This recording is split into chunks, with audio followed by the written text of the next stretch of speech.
We have David Cyncynates from Stanford telling us about friendship in the Axiverse. I'll try and give you a couple of minutes warning like I did for Alberto as well. Sounds good. So thank you to the organizers for the opportunity to speak to you all today. I'll be telling you about some recent work with my collaborators, Tudor, Olivier, and Jed over at Stanford, and some forthcoming work with Zach Weiner over at the University of Washington. So axions arise naturally in string theory, and possibly in large numbers in a scenario known as the Axiverse. And in theories of many axions, we often think of each axion as evolving independently of the others, in particular in the case of cosmology in the context of misalignment production. So in this talk, I'm going to try to address two questions. When does this assumption that the axions evolve independently of one another break down? And what are the consequences, in particular for observations? So just to provide a little bit of background, a single axion undergoing misalignment is usually thought of as living in a single cosine potential. Here, phi is the axion field, and f is its decay constant, and theta is just their ratio, and theta ranges from -pi to pi. Now, this overall scale out front is the instanton scale, and I've rewritten it in terms of the axion mass, m, and its decay constant, f. Now, the usual story of misalignment production, assuming inflation takes place below the Peccei-Quinn scale, is that the universe is expanding rapidly, the axion field is stretched and flattened so that everywhere in the universe, it acquires a single homogeneous expectation value. And in this case, it works well to replace the axion field theta with its spatial average capital theta, which is just a function of time. Now, the axion field, aside from just becoming homogeneous, has been bumped around by Hubble. And this means that the initial condition for this capital theta is effectively selected at random from anywhere -pi to pi, which means that we expect the initial energy density of the axion field to be on the order of m squared f squared, okay, just the instanton scale. Now, this initial energy density doesn't stick around forever. Eventually, it begins diluting due to the expansion of the universe, and we can understand this by looking at the equation of motion for the homogeneous mode, capital theta. Now, the important thing to take away from this equation is that it looks just like the equation of motion for a classical pendulum. The only real distinction being that the damping, instead of being a constant, is given by the Hubble parameter. So at very early times, the Hubble parameter is large, and this effectively locks the axion in at its initial misalignment angle. Only once the universe's expansion slows down and the Hubble parameter drops below the axion mass can the axion begin oscillating in its potential, where it quickly gets damped down to the bottom. And we can replace this sine theta with just theta. And at this point, it's a damped harmonic oscillator, and we know how that evolves. Its energy density dilutes like cold matter, which during radiation domination scales like T to the -3/2. Okay, so that's single field misalignment. But what happens when we have multiple axions?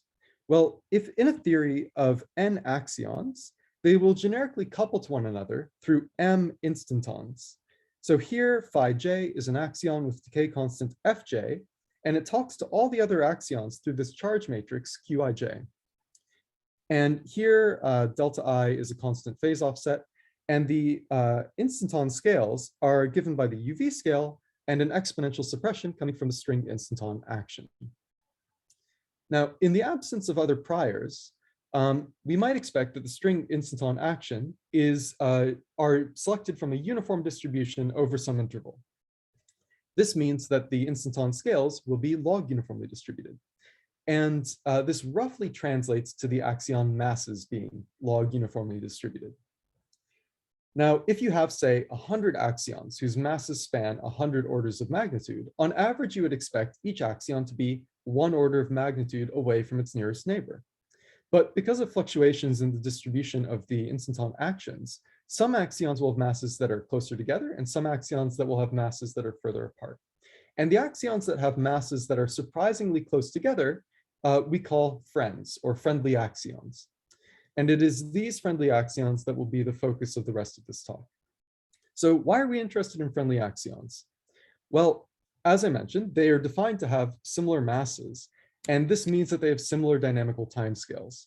And because they're coupled to one another through this joint nonlinear potential, this opens up the possibility of dynamical resonance or synchronization. And during dynamical resonance, these axions can exchange energy extremely efficiently with one another. And this leads to enhanced observational prospects, as we will see. Okay, so that's really the take-home message from this talk. Axion friendship leads to enhanced signatures. And so taking into account interactions between axions can actually be very important observationally. Okay. Oh, and I should mention, if you happen to find one of these surprisingly easy to see axions, then it can point to where to find another. Okay, so that's another important point. Okay, so I've given a little bit of background and motivation for why we might want to think about friendly axions, and in the rest of the talk, I'll focus on two things. First, I'll focus on their dynamics, and then I'll briefly go over their signatures. And the dynamics can roughly be thought of in two parts. First, the homogeneous dynamics. So just after inflation, when the axion field is spatially flat, we can understand the dynamics of coupled axions just as we can understand the dynamics of coupled oscillators. But this does not work forever. Eventually, density perturbations begin to form. These density perturbations can actually seed galactic substructure and lead to a bunch of interesting signatures, but they can also back react onto the homogeneous dynamics, as we'll see. And I should mention that the homogeneous dynamics roughly correspond to enhanced direct detection signatures. And I'll summarize this all at the end. Okay. So with that said, I'll now briefly go over the homogeneous dynamics of friendly axions. So the huge multi-axion, multi-instanton potential that I wrote down in the introduction is quite a bit too complicated to analyze by hand. And so to make analytical progress, we'll work in terms of this two-axion, two-instanton potential. So here, phi s and phi l, I will call the short and long axions respectively. Short and long roughly refer to the relative size of their respective decay constants, fs and fl. So the long and short axions are coupled together through this first instanton, lambda 1, while the long axion receives its own instanton contribution, lambda 2. Now, to make our work a little bit simpler, we can work in terms of the variables theta s and theta l, which are just the axion fields divided by their respective decay constants.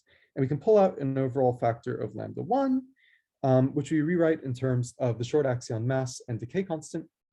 And what's left over is the relative size of lambda 2, which I've rewritten in terms of mu and f, where mu is the ratio of the long to short masses, and f is the ratio of the long to short decay constants. Now, as I mentioned, we'll want to think of the long axion decay constant as being bigger than the short axion decay constant. This did not need to be the case. I don't have a theoretical reason why it has to be bigger, but this is what has to happen for interesting observational consequences. In fact, we'll want the decay constant ratio to be bigger than about 3. It could be much, much bigger, but 3 is basically the threshold for interesting signatures. On the other hand, the masses will need to be close to one another within some order 1 window. And this is the condition of friendliness. This is simply the statement that their dynamical timescales cannot decouple. Okay, if you had axion masses that were wildly different, then you could reasonably argue that their dynamics should decouple because of a separation of timescales. And so in order for that not to be the case, you need their masses to be within order 1 of one another. Okay. So with that said, before we discuss the dynamics of the coupled model, I think it's first helpful to review what happens in the case of uncoupled axions. So here I've simply taken the same model and I've eliminated the long axion from the mixing instanton, lambda 1. And in this case, we just have a theory of two uncoupled axions undergoing misalignment. And this, we know exactly what happens, right? Both axions, if they start out with an order 1 initial misalignment, start out with energy densities that are roughly equal to their respective instanton scales. So the long axion, which has an instanton scale enhanced by f squared, starts out with f squared more energy density. Now, because both axions have similar masses, their energy densities start diluting at roughly the same time. And so this initial energy density ratio persists until the present day. So both axions have this ratio, the short axion down by a factor of f squared. And we can see this diagrammatically, looking at the energy density ratio, or the energy densities over time. And we see that the long axion energy density up here is always up by a factor of f squared, okay? You start with a factor of f squared, you start diluting at roughly the same time, and the factor of f squared persists. Okay, so now what happens when we introduce the long axion back into the mixing instanton? Well, what we don't expect to happen is anything interesting to occur for the long axion energy density. This is because the long axion is dominant in the potential. Its potential is up by a factor of f squared. So we expect its dynamics to be only affected at order 1 over f squared. On the other hand, the short axion should be jostled around quite a bit by the presence of the long axion. And so we do expect this blue curve to change. And indeed it does. And it changes in response to a very simple change to the short axion equation of motion. Okay. But as we'll see, my first point about the long axion's energy density not changing turns out to be incorrect. Okay, so here's what happens. We've reintroduced the long axion to the mixing instanton. And in response, the short axion energy density, instead of diluting like cold matter, ends up staying fixed at this constant energy density. In fact, it stays fixed at that constant energy density so long that the short axion, which we thought would be subdominant by a factor of f squared, ends up dominating by roughly a factor of f squared. Okay. Now, what's going on here? Well, the long axion shows up as an external driver of the short axion. Now, naively, we would have thought that, well, the long axion has a different frequency than the short axion. So this should prevent any resonances from occurring. But the short axion lives in a nonlinear potential. And so its frequency depends on its amplitude. In fact, it lives in a potential that resembles that of a classical pendulum. And what we know about a classical pendulum is that its frequency decreases with increasing amplitude. So if the short axion is held at a large enough amplitude, then it can resonate with the long axion. And the tendency for nonlinear oscillators to dynamically adjust their amplitude so that their frequency matches that of a driver is a process that is ubiquitous in damp-driven nonlinear systems. It's called autoresonance. And this is the process that's going on here. And it leads to this stable evolution where the energy density of the short axion is fixed. Okay.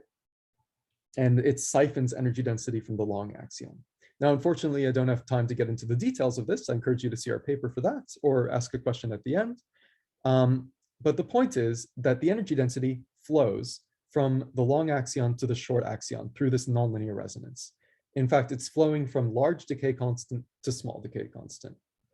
Okay, so that's the takeaway from this section.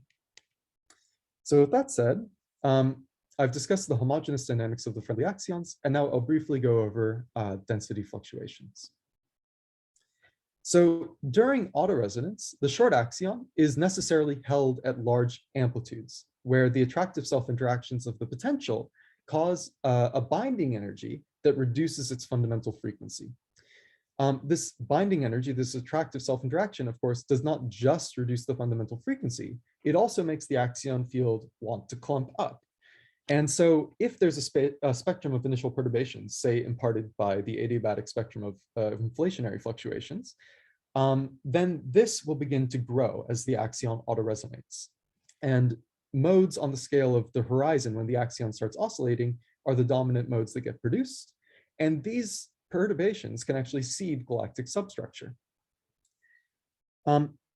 If these perturbations, in fact, grow too fast, then they can become nonlinear and modify our conclusions from the homogeneous section. So here's a video of these density perturbations forming early during autoresonance. So here we're looking at fluctuations of the short axion over its average energy density. And we see very rapidly these fluctuations begin to form and coalesce into these spherical perturbations, or these spherical quasi-bound objects called oscillons that have a finite lifetime. And in fact, these objects play an important role in determining how energy flows between the long and short axion. Okay.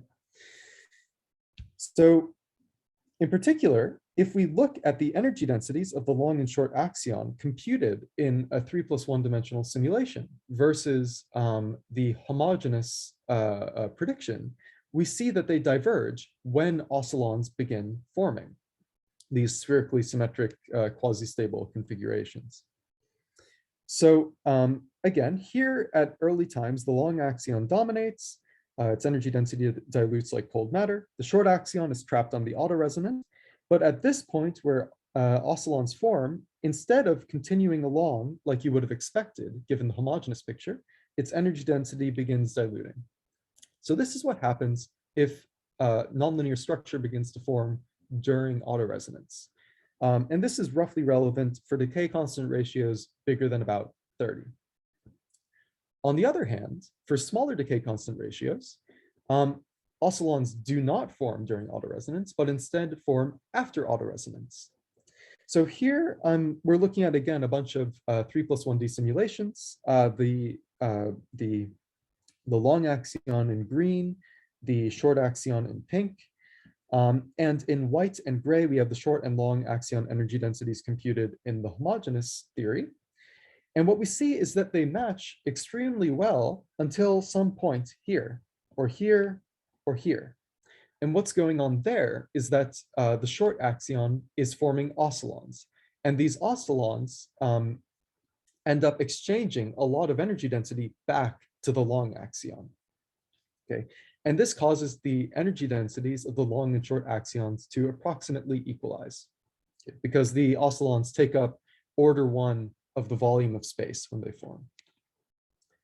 Okay, and this has important implications for searching for the long axion once you've found the short axion, as we will see.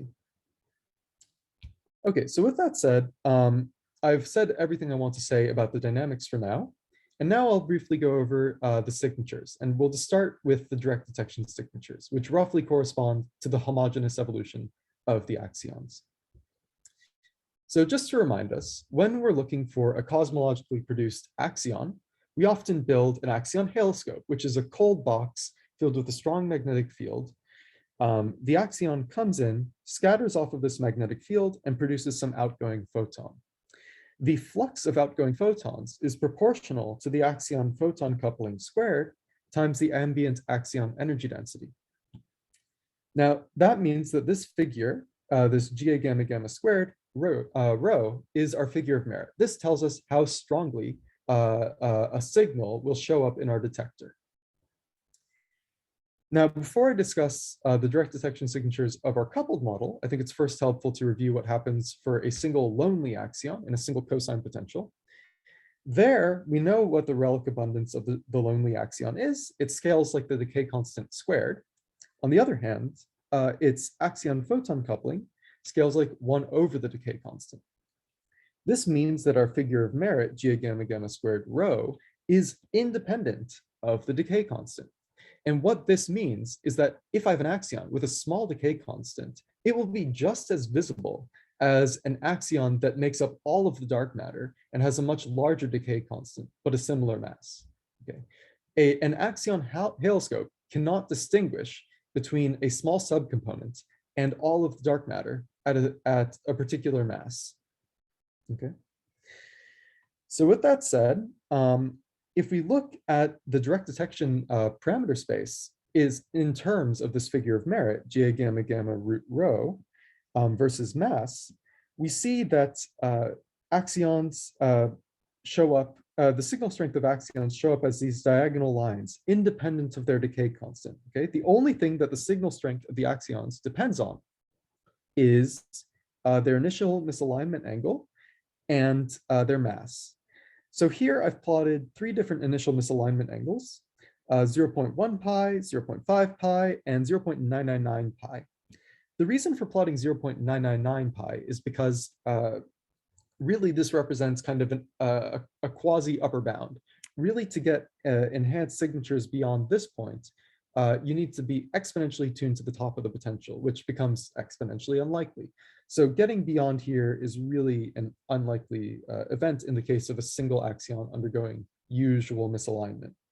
So our expectation is that axion-like particles produced through the misalignment mechanism really ought to lie somewhere in this band.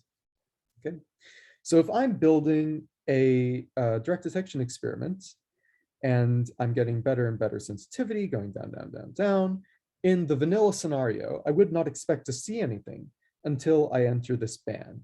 And then I might expect to see 1 or 2 axions, depending on how densely packed the axions are in mass. Okay, so that's kind of the usual scenario. Now, what happens in our friendly scenario? Well, the long axion transfers a lot of its energy density to the short axion, roughly enhancing the short axion's energy density relative to the lonely expectation by the decay constant ratio squared. Okay. So in other words, the short axion has a smaller decay constant, but it has the energy density of an axion with a much larger decay constant. This means you get the best of both worlds. You have the strong coupling to photons of the axion with a small decay constant, and you have more axions coming from the axion with a larger decay constant. And importantly, because of this argument about Hale scopes being insensitive to the overall decay constant, whether or not you see enhanced signatures does not depend on whether the friendly pair is all of the dark matter. All that matters is that the short axion received energy density from the long axion. So now if we go to our parameter space, I've now plotted the range of signal strengths using this green line. So as we increase the decay constant ratio F, we go up from this usual band up to this green line. And then we get cut off at F equals 30, where non-perturbative fluctuations during autoresonance cut you off. So any F bigger than 30, you'll end up trapped at this line, okay? So one important takeaway already is that this line intersects more experiments, Brass, Mad Max, these experiments that would not have seen an axion-like particle initially now could potentially see some friendly axions. I think another important takeaway is that as you're building better and better experiments, now when you intersect this friendly band, you might see an axion. And if you see an axion there, you say, well, okay, I didn't expect to see an axion there, but maybe it's not that unexpected. It could be that it's photophilic. It could be that it had an unusually large initial misalignment angle, or any other number of mechanisms that enhance the axion-photon coupling. Or it could be that it has a friend. And in the case that it has a friend, we know exactly where to look. The friend will lie down here. And what you can do in that case is you can build a more targeted experiment to look at the nearby mass range to search for the friend and either confirm or reject the mechanism. So that's really the takeaway here.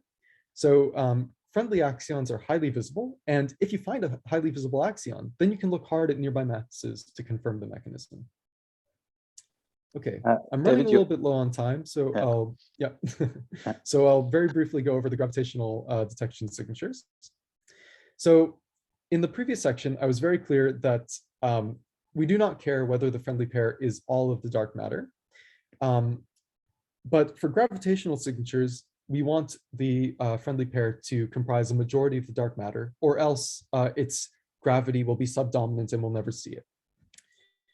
But the perturbations formed during autoresonance collapse early during matter domination and seed early structure formation and collapse into dense galactic substructure. And we can see this in this halo spectrum, which plots the density of substructure versus its mass. And here in white is the CDM prediction, the cold dark matter prediction. And here are a bunch of halo spectra from our model, for for different model parameters. And what we see is the substructure is enhanced by 10 to the 2, 10 to the 3, 10 to the 6, 10 to the 4. So you get really, really dense substructures. Okay.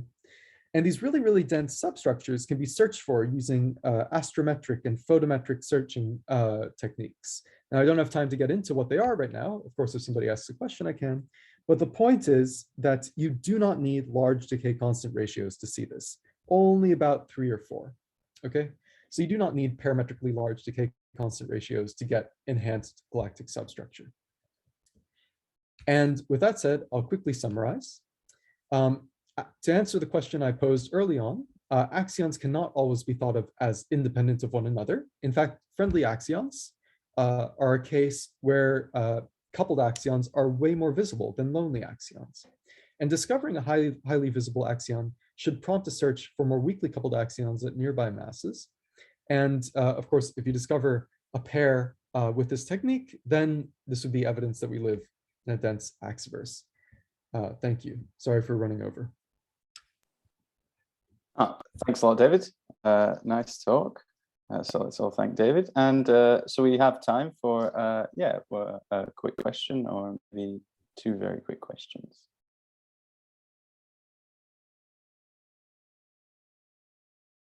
Okay, well, I have a very quick question. So you probably know what it is. So when you're talking about, in essence, the strong self-couplings between axions. But what happens when you have systems with kind of strong off-diagonal couplings in the cortex tensor? It's a great question. This is not something that we have looked into yet. So we really focused on this particular 2-axion, 2-instanton model just because of its relative simplicity. It's a good question what happens in more general potentials and with more axions. This is not something that we have looked into in any real detail to say anything concrete, but it's a great question. Go ahead, Arthur. I think you were first.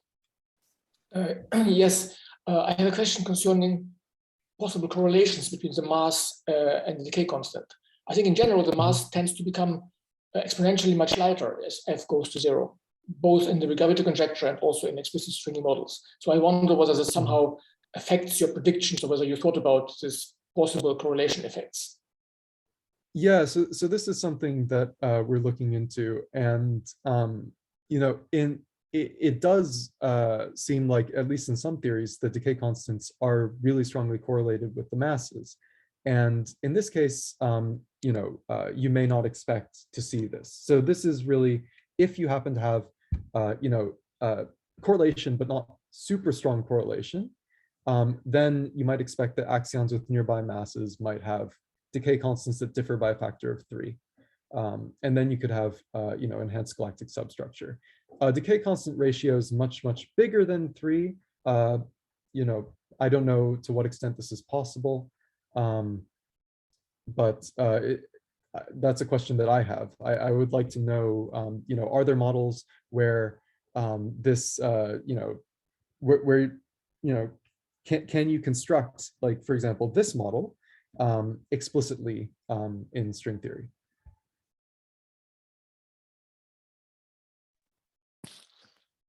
Marco?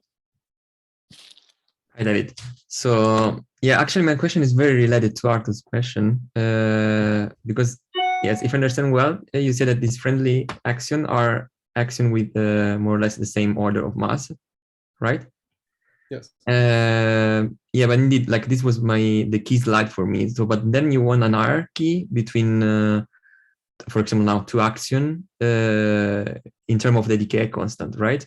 But the decay constant controls also the masses. So this I didn't understand. In fact, like in your second line, I see that this mu appears like as a fact. I mean, as a multiplied this f, that is the ratio between the decay constant. So I'm not sure how you can have, similar masses but still an hierarchy in the decay constant. So I would like to understand this.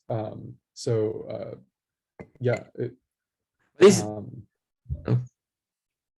Yeah, I mean, I do understand that they're correlated, but you know, how tightly correlated, I think, is the question that I have. okay. I mean, it seems like to me like to go like against your assumption of having like axion with the same masses, order of masses, if you have like an hierarchy in the decay constants. But okay, maybe. Yeah. No, I mean this. Yeah. Sorry. No, it's just we're starting to push the time, but maybe you guys can connect, or if you have a very quick answer, then I won't stop you. No, I would just like to know the answer to that question. So okay, That's fine. Okay, thanks. Yeah, so maybe you guys could connect perhaps offline. That would be yeah. I think we'd all be very interested in understanding this better. So but yeah, so then thanks to Alberto and David for their very nice talks. Just to say, myself, Fabian, and Pablo have now taken over the String Pheno seminar series, and yeah, we give great thanks to Gary and Marcus for their previous effort, and hopefully we can continue in the next 9 weeks with this momentum. And if any of the community would like to get in touch with us in order to give a talk about their most recent work, please feel free to reach out anytime to myself, Fabian, and Pablo. Thanks a lot, everybody, and see you next week.